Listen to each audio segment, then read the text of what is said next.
یہ کہانی ہے دو جڑواں بہنوں کی۔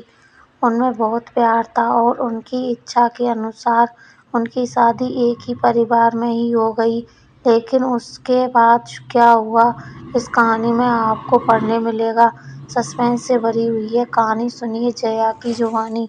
میرا نام جیا ہے، میری بہن کا نام وجیا ہے۔ ہم دونوں جڑواں ہیں۔ وہ مجھ سے 2 منٹ بڑی ہے۔ ہم دونوں بہنوں میں بڑا پیار ہے۔ ہم دونوں نے سوچا تھا کہ ہماری شادی ایک ہی گھر میں ہو اور ایک ساتھ ہو، اور نصیب سے ایسا ہی ہوا۔ ہم دونوں کی شادی ایک ہی پریوار میں ہوئی۔ روی میرے پتی ہیں اور راہل میری بہن وجیا کے۔ روی اور راہل دونوں چچیرے بھائی ہیں، پر پریوار ایک ہی ہے، ایک ساتھ رہتا ہے۔ پاس کے گھر میں ہی وجیا رہتی ہے۔ ہمارے ملنے میں اب کوئی پرابلم نہیں تھی۔ راہل اور روی ہمارے پتیوں میں بھی اچھی بانڈنگ ہے۔ گھر صرف دیواروں سے الگ ہے۔ ایسے ہم کہیں بھی کھانا کھاتے تھے اور کہیں بھی رہتے تھے۔ دونوں بہنوں کو بھی یہ اچھا لگا کہ چلو کوئی بندش نہیں ہے۔ ہمیں ایسا لگ رہا تھا کہ جیسے ہمارا سپنا سچ ہو گیا ہے۔ شادی کے پہلے میرے گھر والوں کو رشتہ داروں نے تھوڑا بولا تھا کہ دونوں بہنوں کو ایک ہی گھر میں مت بھیجو، آپس کا پیار ختم ہو جائے گا۔ لیکن میری ماں کو ہم پر اور ہمیں بھی خود پر بھی ہمارے ساتھ ایک کے بعد ایک سہیوگ ہوتے جا رہے تھے۔ شادی کے ساتھ ہونے کے ساتھ اب ہم دونوں ایک ساتھ ہی پریگننٹ بھی ہو گئیں۔ لیکن سچ بتاؤں تو یہ ہم نے نہیں سوچا تھا، یہ بس ہو گیا۔ ہم دونوں کو ڈیلیوری ڈیٹ بھی ایک ہی دی تھی۔ سسرال اور میرے گھر میں سبھی خوش تھے۔ ہم دونوں بہنیں ایک ساتھ ہی اپنے گھر گئیں اور ایک اور سہیوگ ہوا کہ ہم ایک ساتھ ہی اسپتال بھی گئے ڈیلیوری کے لیے۔ میری ڈیلیوری میں کچھ پرابلم ہونے کی وجہ سے آپریشن ضروری ہو گیا۔ کچھ سمے کے لیے تو ہوش میں نہیں رہی، لیکن بعد میں مجھے یاد نہیں، آنکھ کھلی تو پتہ چلا کہ مجھے لڑکا ہوا ہے۔ پھر میں نے پوچھا وجیا کا تو پتہ چلا اسے لڑکی ہوئی ہے۔ ان دونوں کا سمے بھی ایک ہی تھا۔ ہم دونوں بہنیں خوش تھیں اور کچھ سمے بعد ہی اپنے سسرال واپس آ گئیں۔ اب ہم ماں بن گئے تھے تو زیادہ تر ایک دوسرے کے ساتھ اپنے بچوں کو سنبھالتے تھے۔ بچے جلدی ہی بڑے ہو جاتے ہیں۔ چھوٹے بچے کس پر گئے ہیں یہ پہلے سمجھ نہیں آتا ہے، تھوڑے بڑے ہونے پر ہی پتہ چلتا ہے۔ قریب 5 کا ہوتے ہوتے جیسے میرا بیٹا بڑا ہوتا رہا تھا، وہ نہ مجھ پر نہ میرے پتی روی پر بلکہ وہ تو میری بہن کے پتی راہل جیسا لگنے لگا تھا۔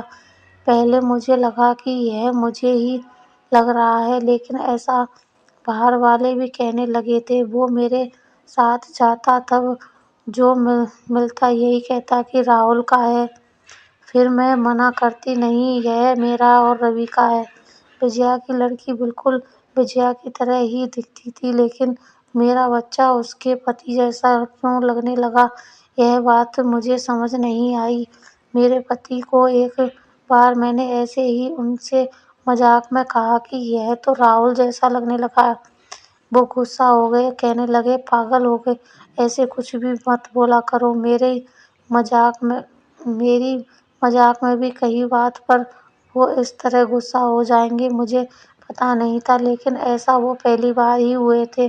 اب میرے من میں کئی سوال منڈرانے لگے کہ میرے ساتھ ہو کیا رہا ہے۔ میری بہن اور باقی سبھی کو میں نے کچھ نہیں کہا، لیکن کیا سب کو دکھائی نہیں پڑ رہا تھا؟ لیکن کوئی بھی اس بارے میں ذکر بھی نہیں کرتا تھا۔ کچھ مہینے ایسے ہی چلے گئے، لیکن میرے دماغ میں یہ سب ہی چلتا رہا۔ پھر میں نے سوچا کہ میں اپنی بہن سے بات کروں۔ میں نے اس سے ڈائریکٹ نہیں پوچھا، کیونکہ ہو سکتا ہے وہ غلط طریقے سے لے لے، اور میں نہیں چاہتی تھی کہ میری وجہ سے اس کے اور راہل میں کچھ بھی تناؤ پیدا ہو۔ میں نے ایسے ہی اس سے مذاق میں ہی کہا کہ یہ تو دھیرے دھیرے اپنے چاچا جیسا لگنے لگا ہے، اور لگے گا بھی، ایک ہی پریوار کے تو ہیں۔ وہ تھوڑا سا مسکرائی۔ بس اب میں نے پکڑ لیا، کیونکہ میں اپنی بہن کو بچپن سے جانتی تھی، کچھ چھپانے والی مسکان تھی۔ وہ جلدی سے کچھ بہانہ کر کے وہاں سے چلی گئی۔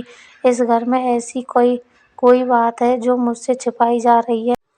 میں اب شک بھی کرنے لگی تھی سب پر، اپنے پتی پر، بہن پر، اس کے پتی راہل پر۔ میں کچھ بہانہ کر کے بنا بتائے اپنے گھر مائکے گئی۔ وجیا کو نہیں بتایا۔ میری ماں سے جا کر میں نے کہا کہ مجھے پتہ نہیں کیا ہو رہا ہے، میں پاگل ہو گئی ہوں، کچھ بھی الٹا سیدھا سوچ رہی ہوں۔ تھوڑے دن یہاں رہتی ہوں، شاید دماغ شانت ہو جائے۔ میں تھوڑے دن وہاں رکنا چاہتی تھی، لیکن 2 دن میں ہی واپس آ گئی۔ جب آپ کے ساتھ تھی، اس دوران بھی میری بہن کا فون آتا رہا ماں کے پاس، شاید کہہ رہی ہوگی کہ جیا کو کچھ بتا مت دینا، لیکن میری ماں نے مجھے بتا دیا۔ انہوں نے کہا کہ شاید اب سمے آ گیا ہے کہ تو جان لے، نہیں تو کچھ الٹا سیدھا سوچنے لگے گی۔ میں اپنے سسرال گئی۔ میرے پتی جاتے ہی بولے کہ کیا ہوا، یہ کیا طریقہ ہے، ایسے بھی کوئی بنا بتائے جاتا ہے؟ میں نے ان سے کہا چلو انہیں میں وجیا کے یہاں لے گئی۔ اس کا پتی راہل بھی وہیں تھا۔ مجھے اور روی کو دیکھ کر تھوڑا آشچریہ ہوا۔ ان کو وجیا بولتی ہے، آج جیا کیا لائی ہے، ماں کے یہاں سے بنا بتائے چلی گئی تھی۔ میں نے بولا تو نے بھی چھپایا کہ تیرے گھر میں جڑواں بچے تھے۔ وہ سن کر میری اور دیکھنے لگی۔ میں نے جا کر اسے گلے لگا لیا۔ یہ میری بہن ہے جس نے اپنا ہی ایک بچہ میری گود میں دے دیا۔ وہ بولی کہ میں نے سبھی کو منع کیا تھا کیونکہ میں تجھے سرپرائز دینا چاہتی تھی، لیکن تیرے سمے میں کمپلیکیشن کی وجہ سے تیرا بچہ بچا نہیں، اور میں نہیں چاہتی تھی کہ میری بہن آنکھیں کھولے تو اسے یہ سننا پڑے کہ اس کی گود سونی ہو گئی۔ اور ویسے بھی یہ میرے پاس رہے یا تیرے پاس کیا فرق پڑتا ہے؟ میری بہنا کو گلے لگا کر میں بہت روئی۔ اس کی جگہ میں ہوتی تو شاید نہیں کر پاتی، لیکن اس کا دل تو بہت بڑا نکلا۔ ساتھ ہی اس کے پتی راہل کا۔ میرے پتی بھی مجھے خوش دیکھنا چاہتے تھے، اس لیے وہ بھی چپ رہے۔ ایسا پریوار اور بہن مل جائے تو اور کیا چاہیے۔ اس کے کیے احسان کو میں نے اپنے پاس ہی رکھا، اسے بہت پیار دینے کی کوشش کی۔ آپ کو کہانی اچھی لگی تو لائک، کمنٹ، شیئر کرنا، اور اس میں کوئی غلطی ہوئی ہو تو اس کو معاف کر دینا۔